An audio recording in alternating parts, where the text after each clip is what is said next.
All right, last stage of day 3. Lots of words, but it basically says that you got to stay behind him until lap 1 starts.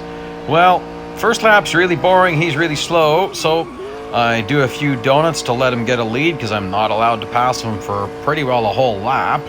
And, this car does decent donuts. Not the greatest place for donuts. And then we're going to throw this into 4 times speed. And I'm practicing some drifting. And even then, I mean, you certainly lose speed in your drifting. And okay, I blew that corner. It says no off track, but you can get up to a whole second of off track. There's no counter, so you won't really know how much you've used or how much you haven't used. So better just don't. And even though it said no damage, I decided I would just bump him off the track. Why not?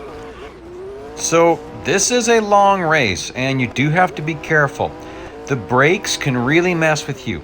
It definitely has quite an effect. As those brakes degrade, your braking distance will increase quite a lot. So if you go really slow, he actually can catch up. Because you could actually just feather the throttle and kind of coast for a lot of the way, but he will catch up. So you do need to drive it a bit. And just watch those brakes. If you're heading into a corner and the number is getting low, back up your braking point. You can back it up a lot and still have no trouble doing this stage. Woo, that was really close to going off track. I'm trying to make sure that I don't go off track, but I'm still driving it fast. You can see my brakes, they are getting lower and lower. This track, because of the big speed runs, this track does have some longer braking points where you're on those brakes for quite a while.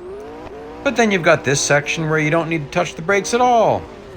That wraps up day 3. Thank you for joining me. I'll be putting up day 4 at about the same time tomorrow.